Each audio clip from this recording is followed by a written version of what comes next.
उदित उदित।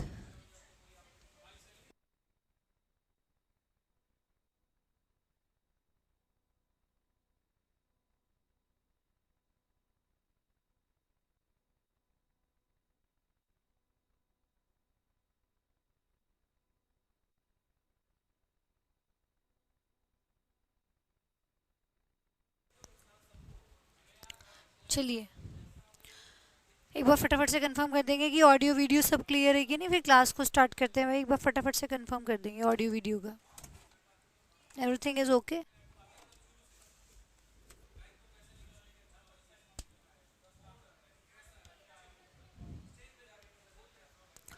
ठीक है, फटाफट से बताएंगे। ये हमने कल पढ़ा था मॉडल्स के बारे में, है ना। ये मॉडल्स के बारे में हमने कल पढ़ा था कि क्या मॉडल होते हैं, कैसे इसको यूज़ किया जाता है, कौन कौन से मॉडल है, उन सब चीज़ों के बारे में हमने कल पढ़ा था। एक बार फटाफट से बता देंगे कि ऑडियो वीडियो सब क्लियर है कि नहीं, वॉइस वगैरह सब ओके है।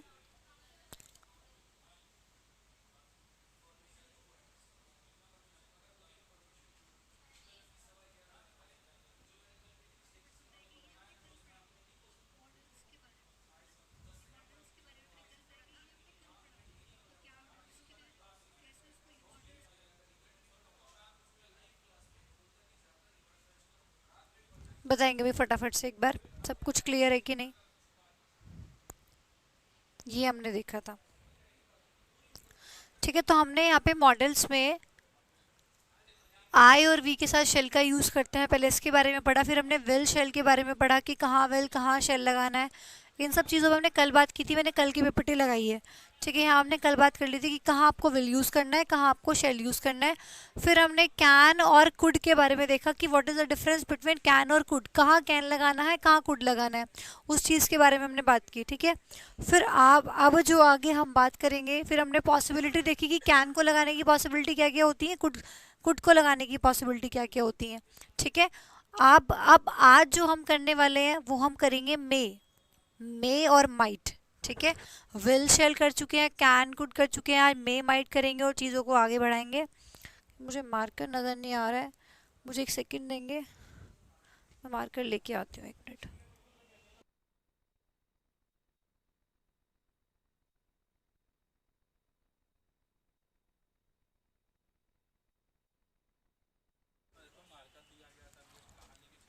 ठीक है, तो हमने ये सब चीज़ें पढ़ी थी अब तक हमने यहाँ तक बात कर ली थी। हमने विल शेल के बारे में बात की, हमने कैन कुड के बारे में बात की, अब मे माइट के बारे में आगे पढ़ेंगे। चलिए आइए स्टार्ट करते हैं।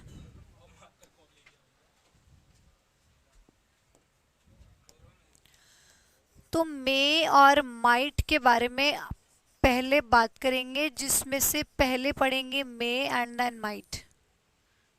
ठीक है, पहले मे पढ़ेंगे, उसके बाद हम माइट पढ़ेंगे। कहाँ कहाँ मे को यूज़ करते हैं, जैसे हमने कैन और कुड लिया। ठीक है, कैन और कुड लेने के बाद पहले उसमें से कैन पढ़ा, फिर हमने कुड पढ़ा। ठीक है, ऐसे हम पहले मे पढ़ेंगे, उसके बाद माइट पढ़ेंगे। तो पहला जो पॉइंट है मे को लेके, वो क्या है।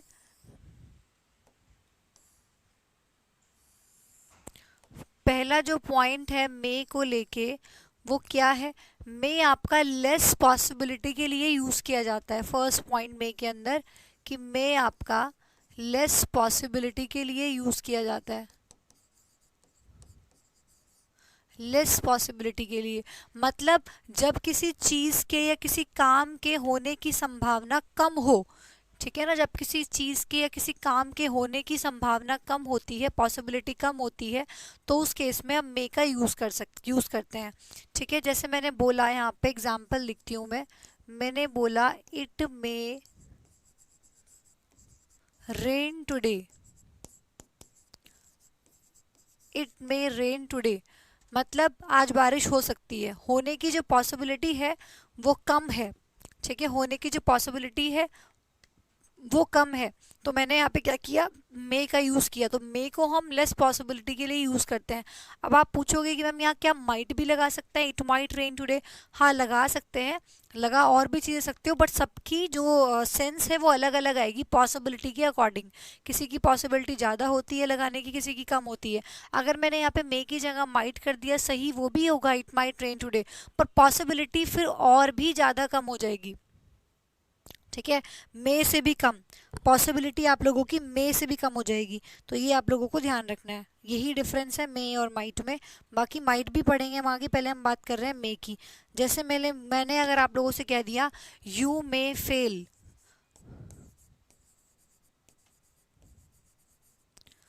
You may fail in SSC, you may fail in SSC.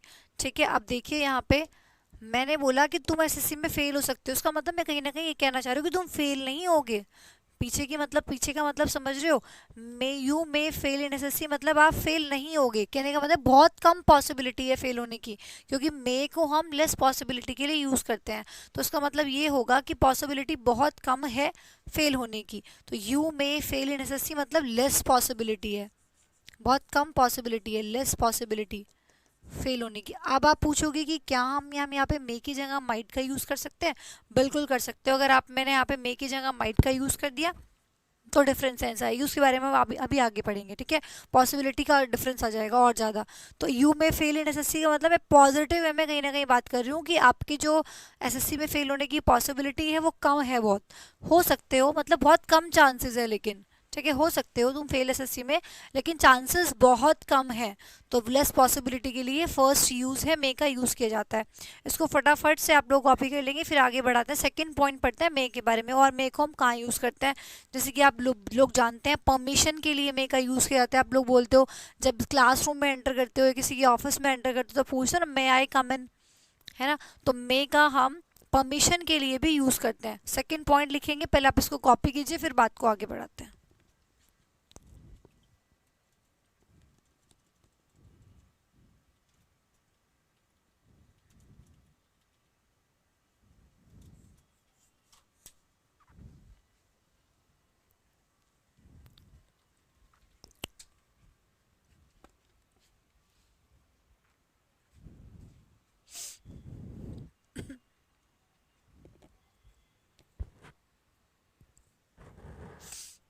चलिए, हो गया होगा, आइए आगे बढ़ाते हैं बात को।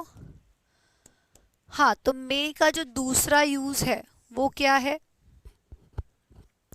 जो मे का दूसरा यूज़ है वो क्या है आप लोगों का? ये आप लोगों का परमिशन के लिए यूज़ किया जाता है। जैसे आप लोग अपनी मम्मी से पूछते हो, ये बच्चे पूछते हैं कि क्या मैं खेलने जा सकता हूँ, है ना? तो आप क्या पूछते हो? मे आई प्ले नाउ, क्या मैं खेल सकता हूँ, ये खेल सकती हूँ? तो मे आई प्ले नाउ, क्या मैं खेल सकता हूँ? ठीक है, या मैं खेल सकती हूँ। तो ये परमिशन के लिए यूज़ किया जाता है मे का। ठीक है, फिर सामने से आंसर आता है यस यू मे, हाँ तुम खेल सकते हो। यस यू मे मतलब हाँ तुम खेल सकते हो। तो ये परमिशन जो आपने पूछा है, परमिशन ली है, उसका रिप्लाई है यस यू मे, हाँ तुम ये काम कर सकते हो। May I play now, yes you may. तो परमिशन के लिए हमने इसको यूज़ किया। ठीक है, और पोलाइटनेस के लिए तो यूज़ होता ही है, जैसे मैंने अभी आप लोगों को बताया था, परमिशन के अंदर भी आ जाएगा वो। बाकी पोलाइट होता है थोड़ा सा, इसलिए पोलाइटनेस के अंदर डाल दिया जाता है। तो थर्ड पॉइंट जो है वो क्या है? पोलाइटनेस के लिए आप मे का यूज़ करते हैं। जैसे कि आप लोग पूछते हैं मे आई कम इन, कहीं भी जाते हैं थोड़ा सा पोलाइट वे में पूछते हैं मे आई कम इन। अब यहाँ पे देखिए, मैंने यहाँ पे मे आई कम इन लिखा है, इसका मतलब ये नहीं है कि सिर्फ यहाँ पे मे ही लगेगा। अब मैं यहाँ पे मे पढ़ा रही हूँ तो मैं मे के अंदर लिख रही हूँ, तो ये किसका मतलब ये नहीं है कि बस जब भी पूछना हो कि क्या मैं अंदर आ सकता हूँ तो आप सिर्फ मे ही लगाएंगे। ऐसा कुछ नहीं, कैन आई कम इन भी हो सकता है, कुड आई कम इन भी हो सकता है, लेकिन सबकी मीनिंग में थोड़ा थोड़ा डिफरेंस आएगा। पॉसिबल मतलब जो आपकी ऑर्डर होगा वो चेंज हो जाएगा। जैसे मे आई कम इन बहुत पोलाइट वे में जब आप पूछते हैं, फॉर्मल वे में जनरली यूज़ किया जाता है जब आप ऑफिस जा रहे हो, स्कूल जा रहे हो। स्कूल में जब आपको ध्यान होगा, छोटे बचपन याद करो अपना, जब हम लोग क्लास में एंटर करते थे तो मैम क्लास में बैठी होती तो हम यही पूछते थे क्या मे आई कम इन, क्या मैं अंदर आ सकता हूँ। लेकिन कैन और कुड का यूज़ हम कब करते हैं? कैन का यूज़ बहुत इनफॉर्मल वे में जब हम पूछ रहे हो, पूछ रहे हो किसी से, जैसे हम किसी दोस्त अपने दोस्त से मिलते हैं तो पूछने लग जाते हैं कि यार मैं अंदर, मतलब फॉर्मेलिटी कर रहे हो बस पूछने की, तो कैन आई कम इन, बोलते ही सीधा अंदर। ठीक है ना।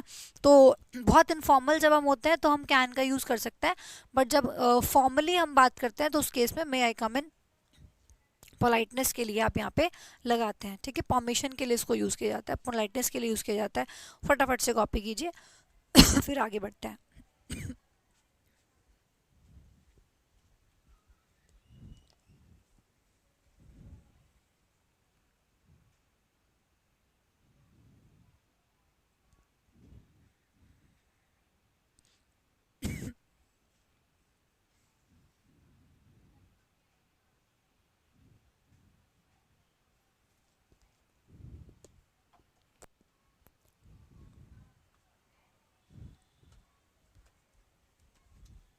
हो गया। चलिए, अब मैं एक सेंटेंस लिखती हूँ आपके सामने, उसके बाद मैं उसका कॉन्सेप्ट लिखूंगी। पहले सेंटेंस लिखूंगी फिर कॉन्सेप्ट लिखूंगी, पहले आप लोग बताएंगे कि वो सही है या गलत है।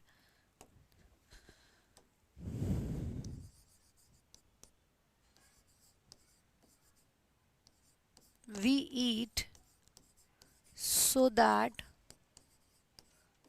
we could live. We eat so that we could live.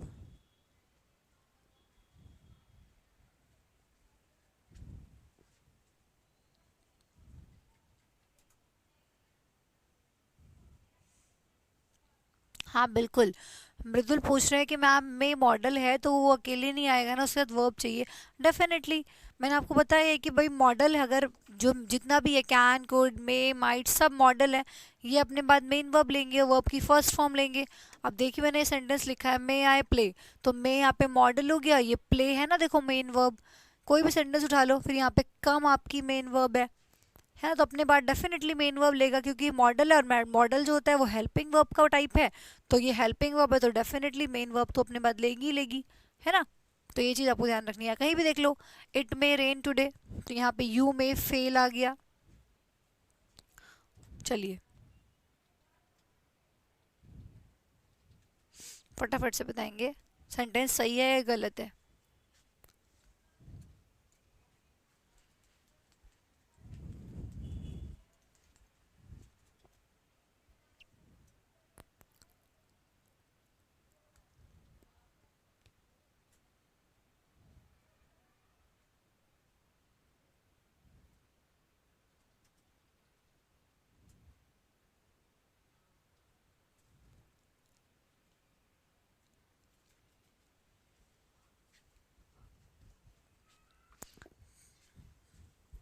बढ़िया भाई, बहुत बढ़िया।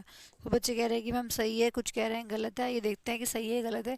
तो यहाँ पे गलती क्या है, यहाँ पे कुड नहीं आएगा, यहाँ पे एक्चुअली क्या आएगा, मे आएगा।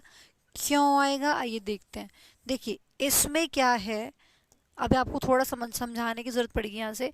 वी ईट क्या है अभी समझाओगे, सुनते जाना बस अभी, ठीक है। वी ईट क्या है, यहाँ पे प्रिंसिपल क्लॉज है, ठीक है। वी ईट क्या है, प्रिंसिपल क्लॉज है। और मैं अगर इसकी बात करूँ, इस पूरे की, तो ये कौन सी क्लॉज है, ये आप लोगों की सबऑर्डिनेट क्लॉज है। ठीक, मैंने थोड़ा कंजंक्शन में भी पढ़ाया था, बट उस टाइम उतना उतना क्लियर आपको नहीं हुआ होगा। आप समझने की कोशिश करते हैं। देखिए प्रिंसिपल क्लोज क्या होता है, प्रिंसिपल क्लोज होती है जो डिपेंड करती है किस पे, दूसरी क्लोज पे, मतलब कुछ ना कुछ उस पर इफेक्ट आ रहा हो। जैसे वी ईट, हम खाते हैं ताकि हम जिंदा रह सके, मतलब खाएंगे तो ही जिंदा रहेंगे, ठीक है। तो इसका इफेक्ट इस पे है। वी ईट, हम खाते हैं ताकि हम जिंदा रह सकें, तो हम खाएंगे तो ही हम जिंदा रहेंगे। तो इसका मतलब प्रिंसिपल क्लोज का जो इफेक्ट होता है वो दूसरी क्लोज पे होता है, ठीक है। तो प्रिंसिपल क्लोज वो क्लोज होती है जिसका इफेक्ट दूसरी क्लोज पे पड़ रहा हो, ठीक है। इसकी बात का इफेक्ट दूसरी क्लोज पे पड़ेगा, अगर खाएंगे तो जिंदा रहेंगे, ठीक है। तो ये आप लोगों की प्रिंसिपल क्लोज हो गई। और दूसरा इसको पहचानने का तरीका क्या हो सकता है कि भाई सब्जेक्ट है, उसके बाद वर्ब है, और जनरली नो ऑब्जेक्ट, ऑब्जेक्ट नहीं है, ठीक है। सब्जेक्ट है, वर्ब है, और जनरली नो ऑब्जेक्ट, ऑब्जेक्ट नहीं है। जैसे वी ईट है ना, तो ये आप लोगों की प्रिंसिपल क्लोज हो गई, इसमें ऑब्जेक्ट नहीं है। देखिए और ये पूरा का पूरा क्या हुआ, ये प्रिंसिपल क्लोज है तो डेफिनेटली ये कैसी होगी, सबऑर्डिनेट क्लोज होगी। जिस जिस पर इफेक्ट आ रहा है वो आप लोगों की सबऑर्डिनेट क्लोज हो जाएगी। तो ये आप लोगों की सबऑर्डिनेट क्लोज हो गई और ये आप लोगों की प्रिंसिपल क्लोज हो गई। तो ध्यान रखना, जब भी सेंटेंस की starting if a sentence starts with principal clause, अगर सेंटेंस स्टार्ट होता है प्रिंसिपल क्लोज से, तो सबऑर्डिनेट क्लोज में आप यहाँ पे सबऑर्डिनेट क्लोज की स्टार्टिंग और अगर सो दैट और इन ऑर्डर दैट से हो रही है तो सबऑर्डिनेट क्लोज में हमेशा आप मे का यूज करेंगे। ठीक है, अब जो चीज़ ये मैंने बोली है इसी चीज़ को हम यहाँ पे लिख भी लेंगे नोट डाल के। इफ अ सेंटेंस, अभी एक एग्जाम्पल्स अभी और लिख दूंगी। If a sentence starts with, अगर सेंटेंस शुरू होता है, if a sentence starts with principal clause, अगर किसी सेंटेंस की स्टार्टिंग प्रिंसिपल क्लोज से हो रही है, if a sentence starts with principal clause and subordinate clause starts with and subordinate clause, और जो subordinate clause है वो शुरू होती है and subordinate clause starts with या तो so that से या in order that से,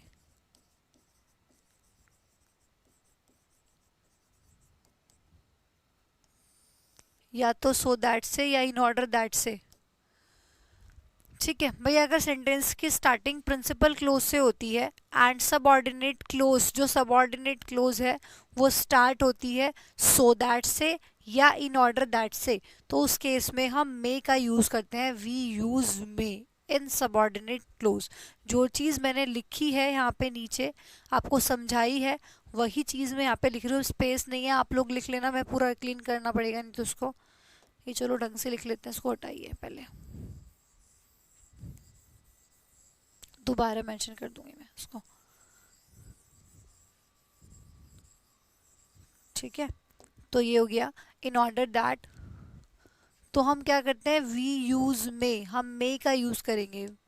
we use may in subordinate close.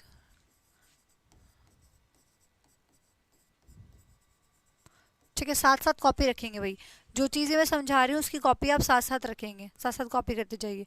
तो हम सबऑर्डिनेट क्लोज में मे का यूज करेंगे। ठीक है, चलिए अब जैसे मैंने यहाँ पे जो एग्जाम्पल लिखा था मैं अब लिख देती हूँ उसको। मैंने बोला वी ईट, हम खाते हैं, सो दैट, ताकि हम जिंदा रह सके, वी कुड लिव।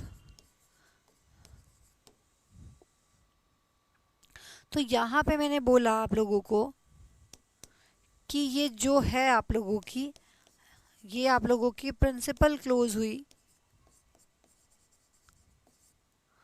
और ये क्या हुई आप लोगों की सब ऑर्डिनेट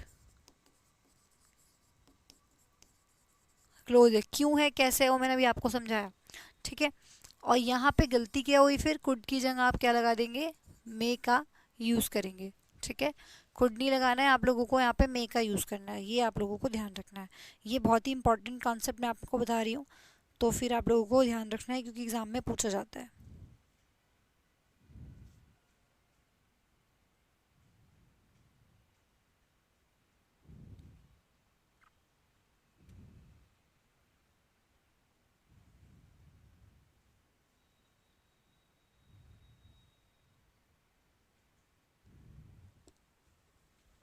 चलिए यहाँ पे स्पेस है, एग्जाम्पल और लिखती हूँ, आपको उससे क्लियर हो जाएगा। मैंने बोला ही रन्स डेली, रोज़ दौड़ता है। He runs daily in the morning, और मॉर्निंग में रोज़ दौड़ता है। He runs daily in the morning with his brother, अपने भाई के साथ वो रोज़ दौड़ता है।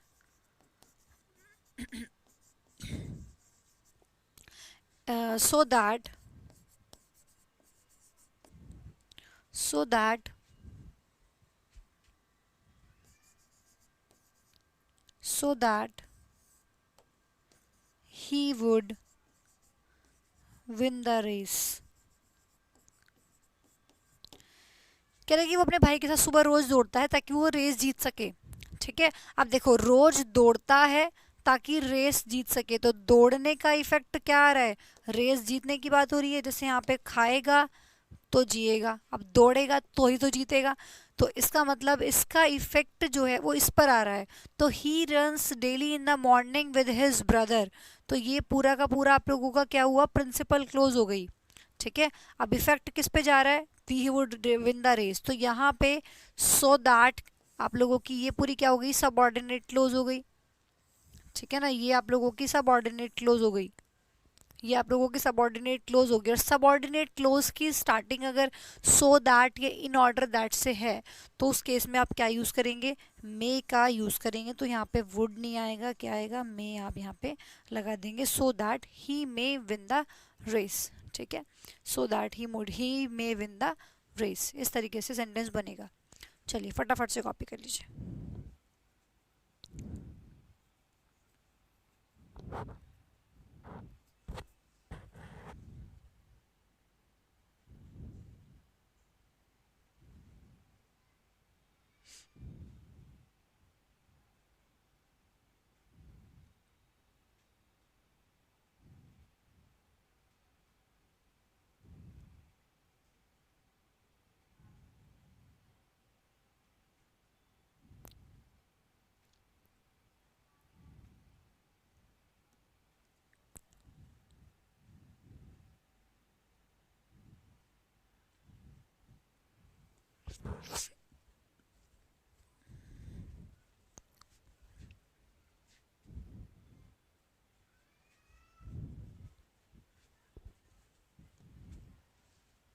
सर एक मिनट,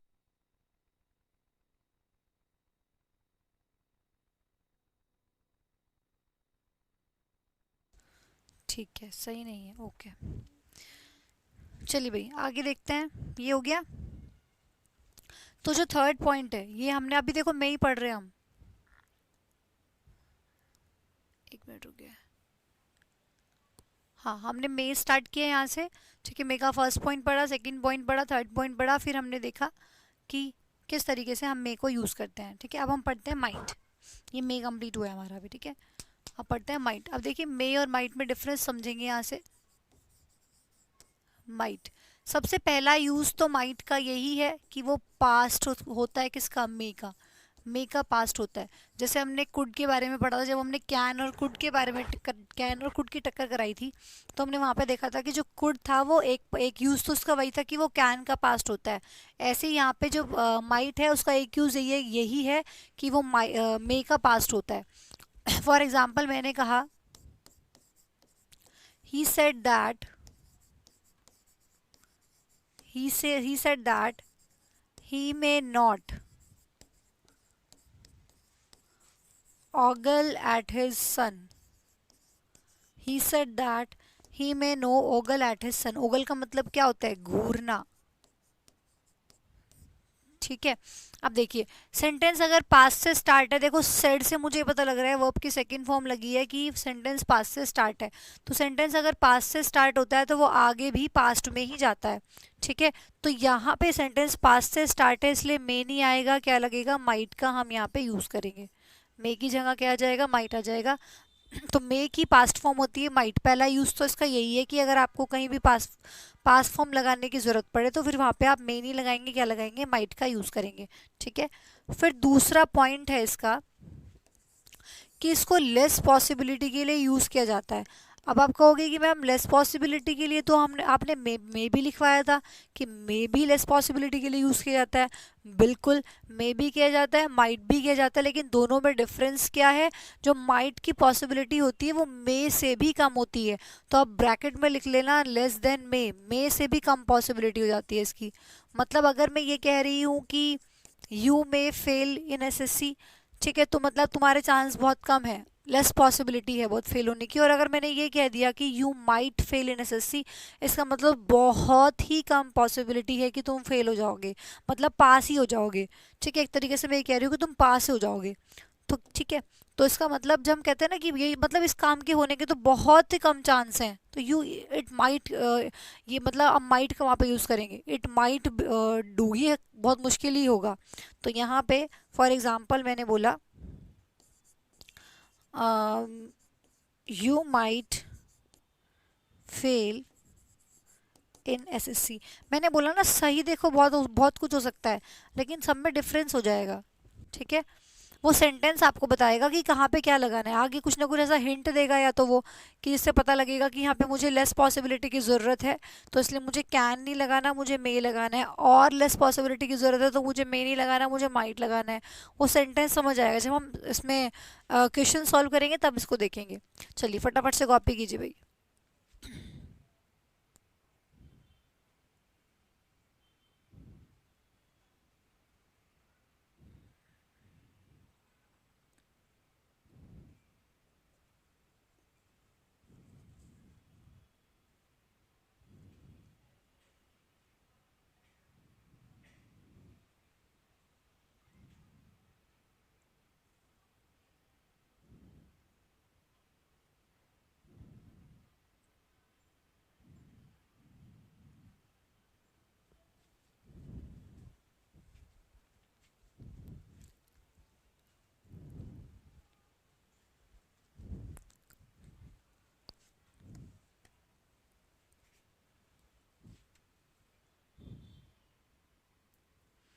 हो गया।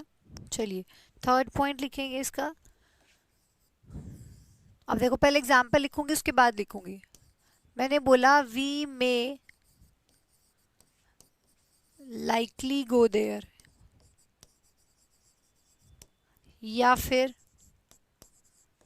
We might possibly go there,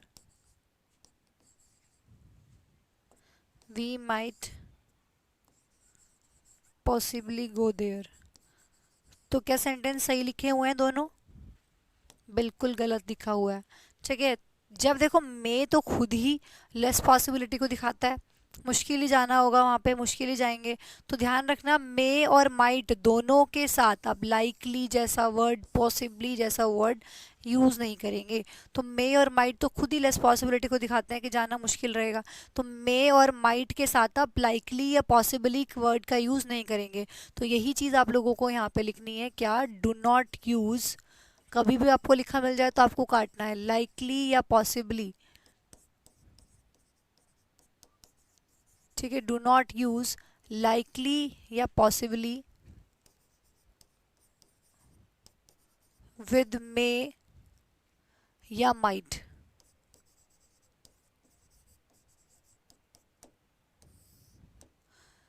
ठीक है, तो लाइकली या पॉसिबली का यूज ना करें मे या माइट के साथ। ठीक है, तो दोनों सेंटेंस में क्या होगा? अच्छा आप ऐसे मत कर देना कि चलो मे को हटा देते हैं, फिर नहीं, मे नहीं हटेगा, माइट नहीं हटेगा, मॉडल नहीं हटा सकते आप, मॉडल को नहीं हटाना है, क्योंकि देखो आगे वर्ब भी लिखी हुई है, मेन वर्ब लगी हुई है, तो यहाँ पे मुझे मॉडल लगाना है।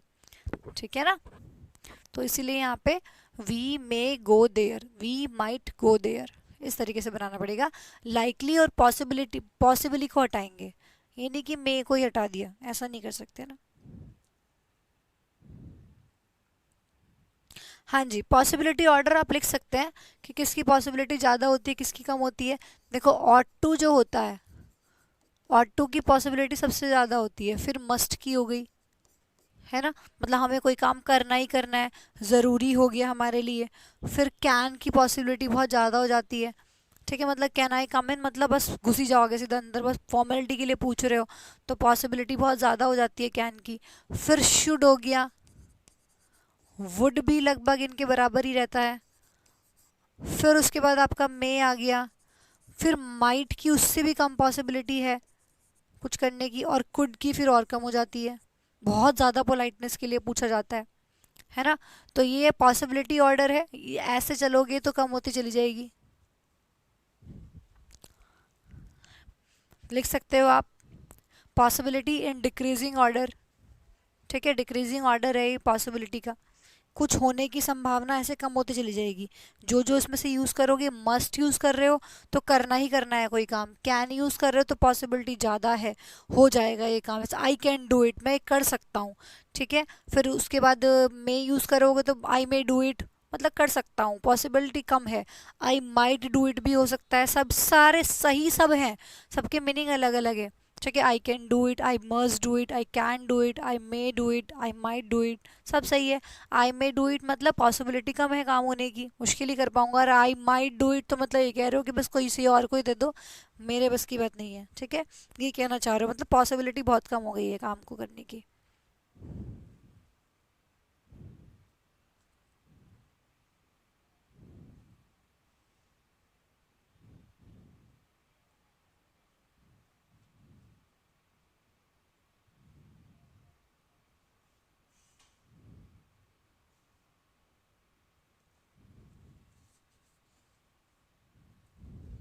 चलिए, अब हमें पढ़ना है शुड। शैल हम पढ़ ही चुके हैं, है ना।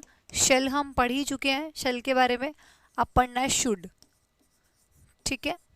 भाई कैन कुड हो गया, मे माइट हो गया, और विल शेल पढ़ चुके हैं, शुड पढ़ना है वो हमें।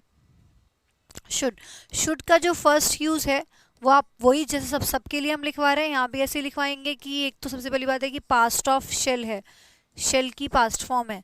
जैसे कुड कैन की पास्ट फॉर्म थी, माइट मे की पास्ट फॉर्म थी, ऐसे ही शुड शेल की पास्ट फॉर्म है। For example, he said that, उसने कहा, ही शेल डू इट। तो सेंटेंस पास्ट से स्टार्ट है तो आगे भी पास्ट में ही जाना चाहिए, तो यहाँ पे शेल नहीं लगाओगे, शेल की पास्ट फॉर्म का यूज करोगे, एंड दैट इज शुड, ठीक है। तो यहाँ पे शेल को हटा के मुझे शुड करना पड़ेगा। दूसरा जो यूज है, ये तो सब जानते ही हैं भाई, पास्ट के लिए तो आपको ध्यान रखना है। फिर दूसरा जो यूज है, शुड को सजेशन के लिए भी यूज किया जाता है, जब किसी को कोई सुझाव दिया जा रहा हो, है ना, कोई चीज सजेस्ट कर रहे हो हम, सजेशन के लिए भी हम शुड का यूज करते हैं कि तुम्हें ये काम करना चाहिए। फॉर एग्जाम्पल, मैंने कहा कि यू शुड स्टडी जिंजरली, तुम्हें बहुत ध्यान से पढ़ना चाहिए, you should study gingerly. Gingerly का मतलब क्या होता है, जिंजरली का मतलब होता है केयरफुली, मतलब बहुत कॉशियसली, मतलब बहुत ध्यान से आप लोगों को पढ़ना चाहिए। तो जिंजरली का मतलब क्या हो गया, केयरफुली, कॉशियसली, ध्यानपूर्वक पढ़ना चाहिए। तो मैं यहाँ पे सजेस्ट कर रही हूँ आप लोगों को कि भाई आप लोगों को बहुत ध्यान से पढ़ना चाहिए, तभी एग्जाम क्रैक हो पाएगा, है ना। तो यहाँ पे सजेशन के लिए भी हम शुड का यूज करते हैं। दूसरा यूज है शुड का कि यू शुड स्टडी जिंजरली, मतलब तुम्हें बहुत केयरफुली पढ़ना चाहिए, इसका मीनिंग हो गया। तो यूजेस पढ़ रहे हैं हम कि कैसे कैसे कहाँ कहाँ आप यूज कर सकते हो। फिर सेंटेंस में अगर लगा मिले तो गलत करना है नहीं करना है, सही माने जाएगा या नहीं माना जाएगा, उन सब चीजों पे बात कर रहे हैं।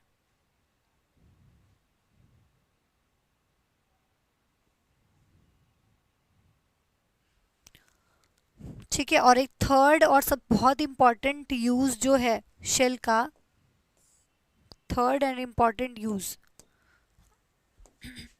स्टार मार्क करेंगे इसको क्योंकि बहुत ज़्यादा आप लोगों के एग्जाम में पूछा जाता है, बहुत ही ज़्यादा इंपॉर्टेंट है। जो शुड का थर्ड वाला जो यूज़ है वो बहुत इंपॉर्टेंट है। और वो क्या है, इंपॉर्टेंट मार्क करके चलेंगे कि भाई लेस्ट के साथ शुड का यूज़ किया जाता है। ये मैंने शायद आपको कंजंक्शन में भी कराया है कि लेस्ट का पेयर क्या होता है, शुड होता है, ठीक है। लेस्ट के साथ शुड का यूज़ किया जाता है और कुछ नहीं लगाओगे, आप शुड ही लगाओगे। और अब मैं यहाँ पे एग्जाम्पल लिखती हूँ जिससे आपको एक चीज़ और यहाँ पे समझने की है। मैंने बोला ही रन्स फास्ट, ये ऐसे लिखो, he ran fast, he ran fast lest he should not miss the train. फटाफट से बताएंगे सेंटेंस सही लिखा है या गलत लिखा है, जल्दी से बताएंगे फटाफट से कमेंट करके कि सेंटेंस सही है या गलत है। फट से बताइए, सेंटेंस सही लिखा हुआ है कि गलत लिखा हुआ है। वो तेज दौड़ा ताकि उसकी ट्रेन मिस ना हो जाए।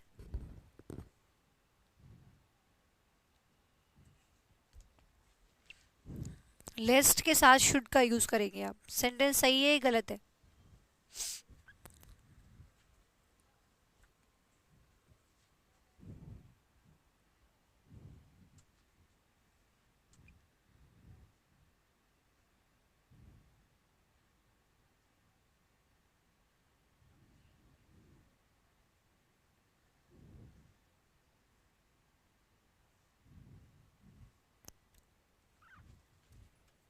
गलत लिखा हुआ है। देखिए स्टूडेंट बोल रहे हैं, कुछ बोल रहे हैं कि सही लिखा हुआ है, कुछ बोल रहे हैं कि गलत लिखा हुआ है। आइए देखते हैं कि किसका सही है किसका गलत है। कुछ सही बोल रहे हैं, कुछ गलत बोल रहे हैं। आइए देखते हैं। देखिए लेस्ट के साथ शुड का यूज किया जाता है, ये तो आपने समझ लिया कि ठीक लिखा हुआ है। गलती क्या है यहाँ पे? गलती ये है, ये भी बहुत इंपॉर्टेंट पॉइंट है, इसलिए मैंने इससे इंपॉर्टेंट पॉइंट मार्क कराया है कि लिस्ट के साथ नॉट का यूज नहीं किया जाता। ठीक है, ध्यान रखना। लिस्ट जैसे अनटिल अनलेस के साथ आप नॉट का यूज नहीं करते ना, क्योंकि वो अपने अंदर नॉट कंसिस्ट करता है ना। ऐसे ही लिस्ट भी जो होता है ना, वो अपने अंदर नॉट कंसिस्ट करता है। तो ये बात आप बॉक्स में बंद करके लिख लेंगे, क्योंकि बहुत इंपॉर्टेंट है कि लिस्ट के साथ नॉट का यूज कभी नहीं करना है। जैसे अनटिल अनलेस के साथ नहीं करते, क्योंकि अनटिल अनलेस का खुद का मतलब ही होता है जब तक नहीं। तो नहीं तो उनके अंदर ही आ रहा है, तो आप नॉट नहीं लगाते हो। ऐसे ही यहाँ पे लिस्ट का मतलब है ताकि नहीं। ठीक है, ताकि नहीं, लिस्ट का खुद का मतलब ही क्या होता है? ताकि नहीं। तो जब उसका खुद के अंदर ही नॉट है, तो फिर आप नॉट क्यों लगाओगे? तो यहाँ पे ही रैन फास्ट ना, तो तेज दौड़ा ताकि नहीं यही आ गया उसकी ट्रेन छूट जाए, ताकि उसकी ट्रेन ना छूट जाए। तो ये नहीं कि यहाँ पे आप नॉट का यूज़ करेंगे, तो लिस्ट के साथ आप नॉट का यूज़ नहीं करते हैं। और दूसरी बात ये ध्यान रखनी है, एक पॉइंट ये हो गया लेस को लेके, और एक दूसरा पॉइंट ये हो गया कि लेस के साथ हम शुड का यूज़ करते हैं। ये पॉइंट भी इंपॉर्टेंट है जो आपको अपने माइंड में रखना है। ठीक है, फिर तीसरा यूज़ आता है शुड का, सॉरी फोर्थ यूज़ आता है शुड का, कि हम इस तरीके से भी यूज़ करते हैं शुड हैव प्लस वर्ब की थर्ड फॉर्म। जैसे मैंने बोला you should have done it, लेकिन जब भी हम ये फॉर्मेट यूज़ करेंगे you should have done it, तुम्हें ये काम कर लेना चाहिए था, तुम्हें ये काम कर लेना चाहिए था। You should have done it मतलब तुम्हें कर लेना चाहिए था, मतलब तुमने अब तक नहीं किया है। तो जब भी हम शुड हैव प्लस V3 का यूज़ करते हैं, जब भी हम शुड हैव प्लस V3 का यूज़ करते हैं, तो ये हमेशा अपोजिट मीनिंग देता है। लिख लेना ब्रैकेट में, ये हमेशा अपोजिट मीनिंग देगा। जब भी हम शुड हैव प्लस V3 का यूज़ करेंगे तो ये अपोजिट मीनिंग देगा। ठीक है, उल्टा मीनिंग देगा हमेशा। तो यहाँ पे you should have done it मतलब तुम्हें कर लेना चाहिए था, इसका मतलब है तुमने नहीं किया। तो इसका मतलब मैं सेंटेंस को देखो ऐसे भी लिख सकती हूँ, you did not do it, तुमने ये नहीं किया। You did not do it, तुमने ये नहीं किया। समझ रहे हो? तो इसका मतलब ये भी है, मैं इसको ऐसे भी तो कह सकती हूँ भाई तुम्हें कर लेना चाहिए था, इसका मतलब तुमने ये नहीं किया, तो मैंने ये बोल दिया कि you did not do it, तुमने ये काम नहीं किया। इसका मतलब उल्टा मीनिंग देगा। अब देखो सेंटेंस था पॉजिटिव, अब बन गया क्या? हिडन मीनिंग क्या निकल के आया? नेगेटिव। तो हमेशा अपोजिट मीनिंग ये देता है। तो शुड हैव डन मतलब हो जाना चाहिए था, लेकिन इसका मतलब नहीं हुआ है, तो हमेशा उल्टा मीनिंग देगा। और यहाँ पे सिर्फ शुड की ही बात ऐसी नहीं है, चाहे यहाँ पे कुड लगाओ, चाहे यहाँ पे वुड लगाओ, चाहे यहाँ पे कुछ और लगाओ, तो कुड वुड माइट कुछ भी हो सकता है। यहाँ पे शुड की जगह यहाँ पे कुड भी हो सकता था, यहाँ पे वुड भी होता, वो भी सेम ही बात है कि वो भी आप लोगों का उल्टा मीनिंग ही देता है। कुड हैव प्लस V3 हो, शुड हैव प्लस V3 हो, वुड हैव प्लस V3 हो, ये सब के सब आपके अपोजिट मीनिंग देंगे। ठीक है, तो कुड में भी बार बार इस पॉइंट को लिखने की जरूरत नहीं है, मैंने शुड में लिखवा दिया और नीचे ही मेंशन कर दिया कि यहाँ पे शुड की जगह कुड और वुड भी हो सकता है। ठीक है भाई, चलो जल्दी से कॉपी करो, शुड भी कंप्लीट हो गया फिर ये।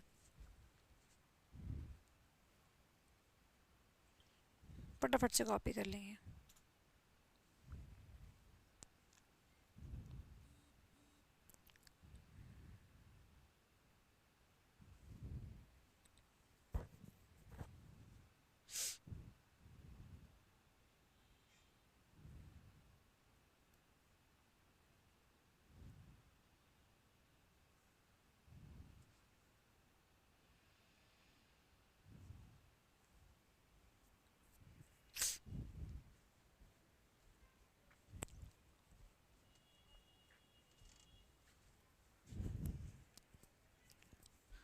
चलिए एक पॉइंट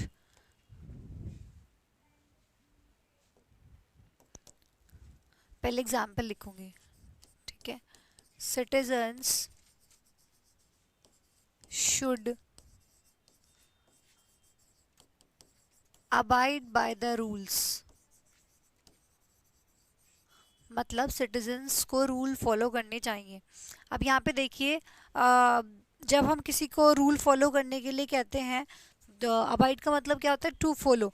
जब हम किसी को कुछ स्ट्रिक्टली फॉलो करने के लिए कहते हैं तो हम जनरली मस्ट का यूज़ करते हैं कि तुम्हें ये काम करना है, मतलब ठीक है, यू मस्ट डू इट।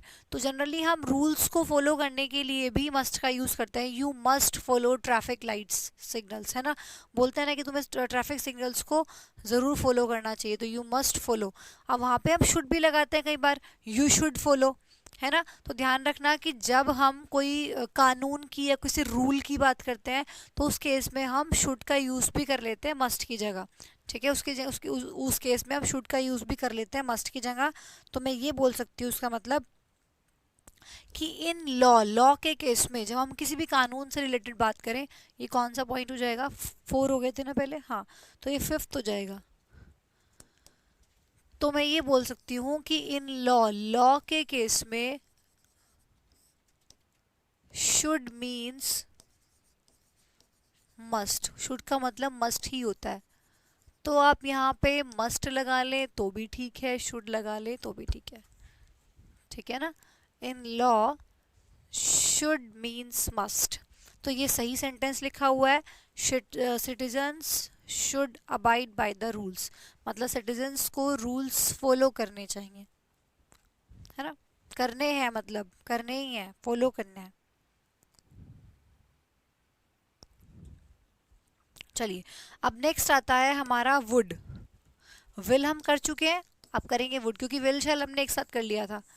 तो विल कर चुके हैं, उसका भाई कर लेते हैं पास्ट वाला, वुड। तो पहला यूज लिख लीजिए कि पहला यूज तो यही हो गया कि ये भी क्या है, पास्ट ऑफ विल है, ठीक है। एक तो यही हो गया पहला यूज तो, कि ये क्या है, विल की पास्ट फॉर्म है।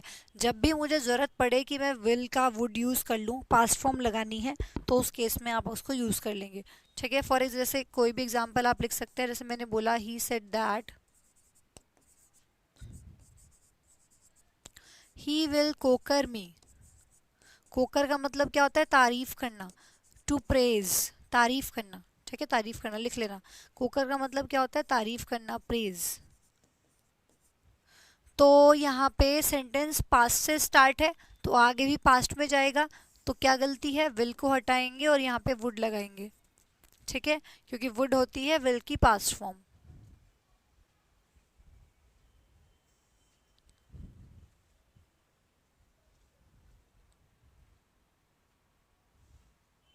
क्लास टाइमिंग अब फिक्स ही आप लोगों की यही रहेगी, 12:30 PM ही रहेगा क्लास का टाइमिंग जो रहेगा आप लोगों की, 12 यही आपकी टाइमिंग रहेगी, ठीक है। थोड़े से इश्यूज बीच में आए क्लास की टाइमिंग को लेके, लेकिन अब वो रिजॉल्व हो चुके तो अब चीज़ें नहीं बदलेंगी, ठीक है। चलिए, तो यहाँ पे ही वुड कोकर मी, इस तरीके से आप लोगों को यूज़ करना है। तो ये वुड को लेके फर्स्ट वाला पॉइंट हुआ। जल्दी से कॉपी कर लीजिए, फिर आगे बढ़ते हैं।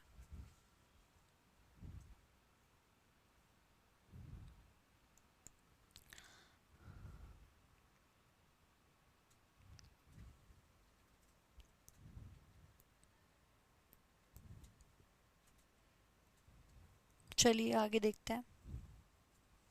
Second point,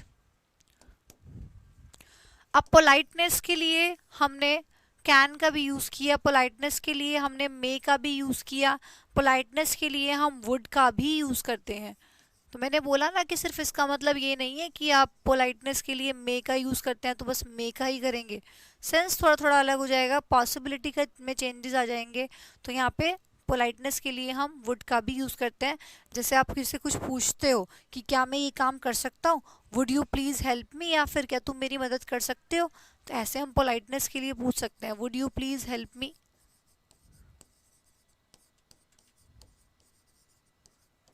would you please help me, क्या तुम मेरी मदद कर सकते हो। तो ऐसे हम पोलाइटनेस के लिए भी वुड का यूज़ कर सकते हैं। फिर जो इसका थर्ड वाला यूज़ है, अब एक चीज़ बताइए, मैं बाद में लिखूंगी यहाँ पे, एक चीज़ बताइए, अगर आप लोगों को ये बोलना है कि वो खेलता था या वो खेला करता था, तो आप इसकी इंग्लिश क्या बनाएंगे, बताइए। वो खेलता था या वो खेला करता था, मतलब पास्ट की बात आप कर रहे हो, ठीक है, पास्ट हैबिट है कोई, ठीक है, पास्ट हैबिट की कोई बात कर रहे हो। चलो मैं लिख देती हूँ यहाँ पे, थर्ड पॉइंट आप लोगों का पास्ट हैबिट ही है। वो खेलता था, वो खेला करता था। ठीक है, तो पास्ट हैबिट है, पास्ट में कोई आपकी आदत थी, अब वो काम आप नहीं करते हो। जनरली जब बड़े हो जाते हो तो खेलना कूदना बंद हो जाता है। तो मैं कहने लग जाऊँ कि मैं खेलती थी यार, मतलब पहले खेलती थी, अब नहीं खेलती हूँ, है ना, हम खेला करते थे बचपन में। तो पास्ट हैबिट की बात आप करना चाह रहे हो, तो मैंने इसके लिए लिखा आई वुड प्ले, मतलब मैं खेलती थी बचपन में, पहले कभी खेलती थी, मेरी आदत थी, हैबिट थी, लेकिन अब नहीं रही है। पास्ट में कोई हैबिट थी तो मैंने बोला आई वुड प्ले। अब आप बोलोगे कि मैम हम इसको ऐसे भी तो लिख सकते हैं, मैं क्या खेला करती थी, तो आई प्लेड, मैं खेलती थी, ये भी तो यही हुआ भाई, ता थी ती थी, तो मैंने पास्ट इंडेफिनिट बना दिया, आई प्लेड, मैं खेलती थी। ठीक है, फिर आपने बोला मैम इसको ऐसे भी लिख सकते हैं, यहाँ पे लिख देती हूँ, ठीक है, यहाँ पे लिख देती हूँ। फिर मैंने बोला हम इसको ऐसे भी लिख सकते हैं, आई यूज टू प्ले, मैं खेला करती थी, क्योंकि यूज्ड टू का भी तो यूज हम पास्ट हैबिट दिखाने के लिए ही करते हैं, ध्यान रखना। यूज टू का यूज जब हम करते हैं, यूज टू का मतलब क्या होता है, जब हम कोई पास्ट की बात दिखा रहे हो, वो भी हैबिट, ये भी पास्ट हैबिट दिखाने के लिए ही यूज किया जाता है। ठीक है, ये भी पास्ट हैबिट दिखाने के लिए आप लोगों का यूज किया जाता है। तो मैं खेला करती थी, आई यूज टू प्ले, है ना, मैं खेला करती थी, ये भी मॉडल है, यूज टू भी क्या है, मॉडल है, बताया तो था आप लोगों को, है ना। एब्सोल्यूट मॉडल, मार्जिनल मॉडल कराया था ना स्टार्टिंग में ही क्लास के, कि दो तरह के मॉडल होते हैं, एब्सोल्यूट और मार्जिनल। तो एब्सोल्यूट के अंदर आप लोगों के can, could, may, might, will, would, shall, should, ये सब आपके एब्सोल्यूट के अंदर आए थे। और ये आपका यूज टू, नीड और डेयर, ये तीनों के तीनों आपके पार्शियल मॉडल थे, सॉरी ये तीनों के तीनों आपके मार्जिनल मॉडल थे, जिनको सेमी मॉडल्स भी बोल देते हैं। तो यहाँ पे ये आप लोगों का ये भी मॉडल है, यूज टू भी क्या है, मॉडल है एक। तो मॉडल है तो ऑब्वियस सी बात है अपने बाद वर्ब लेगा, तो देखो ये यूज टू क्या हो गया, ये मॉडल हो गया। ठीक है, और ये प्ले देखो, ये वर्ब की फर्स्ट फॉर्म लगी है इसके बाद। क्लियर हुई ना बात भाई, यूज टू यहाँ पे क्या हो गया, मॉडल हो गया, और वर्ब की फर्स्ट फॉर्म लगी है। तो मैं खेला करती थी, तो इसका मतलब ये तीनों ही सेंटेंस सही हैं, ये भी सही है, ये भी सही है, और ये भी सही है। और सबसे बड़ी बात है कि तीनों सेंटेंस का मीनिंग भी एकदम सेम है, तीनों का मीनिंग भी सेम है, मैं खेला करती थी, मैं खेला करती थी, मैं खेला करती थी।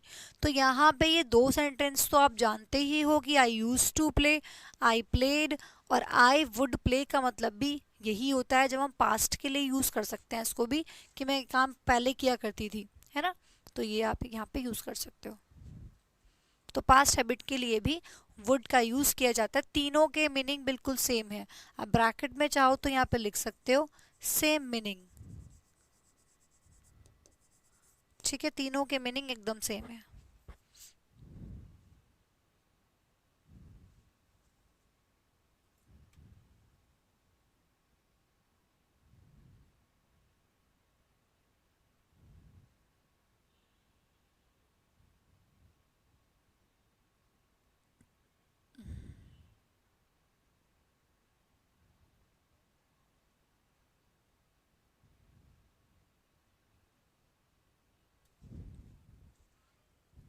चलिए नेक्स्ट पॉइंट है वुड का, वुड का ही नेक्स्ट पॉइंट है कि ये प्रोबेबिलिटी को दिखाने के लिए भी काम आता है, पॉसिबिलिटी नहीं, प्रोबेबिलिटी। प्रोबेबिलिटी मतलब किसी चीज के होने की संभावना, ठीक है। जैसे मैंने बोला he would be her husband, है ना, he would be her husband, ये उसका हस्बैंड हो सकता है, उसका फादर हो सकते हैं। He would be a farmer, वो एक फार्मर हो सकता है। तो आप किसी चीज़ के होने की संभावना की बात कर रहे हो कि ऐसा हो सकता है, ठीक है। He would be a farmer, वो एक किसान हो सकता है, he would be a farmer, है ना, संभावना होना, चांसेस होना। अब देखो यहाँ पे वुड क्या है, मॉडल है, और आपको बताया था कि बी क्या है, वर्ब की तो फॉर्म है, तो ये देखो वर्ब की फर्स्ट फॉर्म इसके बाद लगी हुई है ना। He would be your husband, तो यहाँ पे ये वुड आपका मॉडल हो गया, ये आपकी वर्ब होगी। और आपको हमेशा बताया है कि मॉडल के बाद, मॉडल की पहचान ही ये अकेले नहीं आते, मॉडल अपने बाद वर्ब की फर्स्ट फॉर्म लेता है, कोई वर्ब की थर्ड फॉर्म नहीं लगानी है, कोई वर्ब में आईएनजी नहीं जोड़ना है, सिर्फ और सिर्फ वर्ब की फर्स्ट फॉर्म ही इसके बाद आएगी। आप कोई भी एग्जाम्पल उठा के देख सकते हैं। यहाँ पे देखो मैंने वुड के बाद प्ले लगाया है, यहाँ पे देखो वुड के बाद हेल्प लगी हुई है, ये आपकी वर्ब की फर्स्ट फॉर्म लिखी है। तो कहीं भी आप उठा के देख सकते हो, आपको वर्ब की फर्स्ट फॉर्म ही लिखी हुई नजर आएगी। ये देखो वुड आपका मॉडल हो गया, यहाँ पे वर्ब की फर्स्ट फॉर्म हो गई। ठीक है, तो इस तरीके से आप लोगों को ध्यान रखना है। तो he would be her husband, he would be a farmer, फटाफट से कॉपी कर लेंगे। होने की प्रोबेबिलिटी,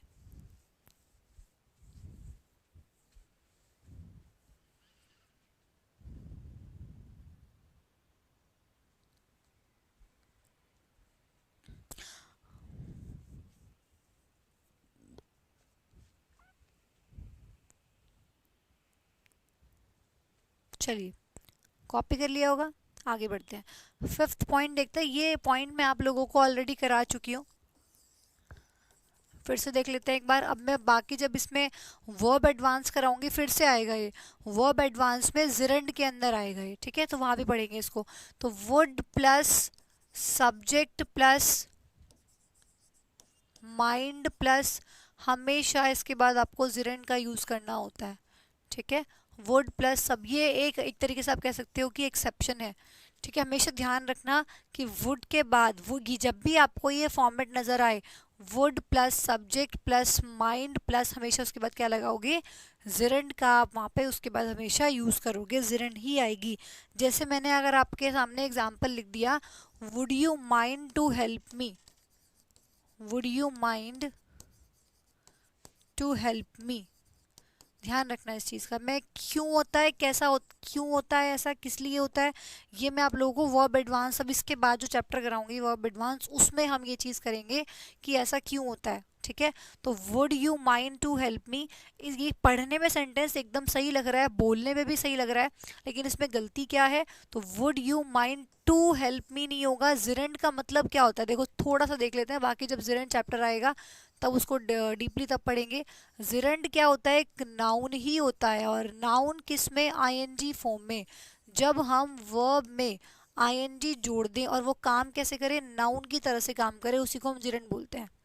ठीक है, वर्ब नाउन, जिरंड क्या है, वर्ब में आईएनजी, वर्ब में आईएनजी को हम जिरंड कह रहे हैं। ठीक है, और वो वर्ब में आईएनजी नाउन की तरह से जब काम करे, ठीक है, वर्ब की वो आईएनजी फॉर्म जो नाउन की तरह से काम करे उसको जिरंड कहते हैं। तो यहाँ पे टू हेल्प नहीं आएगा, यहाँ पे क्या आएगा, हेल्पिंग आएगा। और ये हेल्पिंग क्या है, ये हेल्पिंग आपकी जिरंड होती है। ठीक है, कैसे है जिरंड यहाँ पे, क्यों ये इसमें आईएनजी जोड़ा, इसकी बात हम वर्ब एडवांस के अंदर करेंगे, क्योंकि यहाँ बताऊंगी तो कंफ्यूज जाओगे। अभी हम वर्ब पढ़ रहे हैं, जब वर्ब एडवांस पढ़ेंगे तब इसको करेंगे। तो would you mind helping me, देखो ये वुड आपका मॉडल हो गया, माइंड यहाँ पे फिर आप लोगों की वर्ब हो गई, फिर आपने जिरंड लगाई, फिर मी लगा दिया। तो ये कॉन्सेप्ट बहुत इंपॉर्टेंट है, इस पे भी आप लोग स्टार मार्क कर लेंगे, स्टार लगा लीजिए और इम्पोर्टेंट मार्क कर लीजिए, बहुत इंपॉर्टेंट है, आप लोगों को पता होना चाहिए, इंपॉर्टेंट कॉन्सेप्ट है, स्टार मार्क कर लेंगे इसको। तो ये आप लोगों का वुड भी कंप्लीट हो गया। अब हमारे 3 मॉडल्स जो बचे हुए हैं, देखिए कैन, कुड, मे, माइट हो गया है, शैल, शुड हो गया है, और सब ये आप लोगों के कंप्लीट हो चुके हैं, विल, वुड हो गया है, सब हो गया। अब जो आप लोगों के बचे हुए हैं, दैट इज यूज टू बचा है, डेयर बचा है, और नीड बचा है, जो कि मार्जिनल मॉडल के अंदर आता है, सेमी मॉडल्स भी इनको बोला जाता है। तो ये आप लोगों का बचे हैं, जिनको हम कल की क्लास में करेंगे। मैं सोच रही हूँ कि एक साथ स्टार्ट करके एक साथ ही ख़त्म कर दूँ, अब इसमें से कुछ भी उठाऊंगी तो पूरा हो नहीं पाएगा और बीच में रह जाएगा। ठीक है, तो ये तीनों के तीनों हम कल की क्लास में ख़त्म करेंगे। कल आप लोगों का वर्ब चैप्टर फिनिश हो जाएगा, उसके बाद हम वर्ब की प्रैक्टिस करेंगे, और फिर से वोकैबुलरी के कुछ सेशंस, फिर से दूसरा चैप्टर। ठीक है, इस तरीके से करेंगे। तो आज के लिए इतना ही। Thank you so much for giving your time. Bye bye.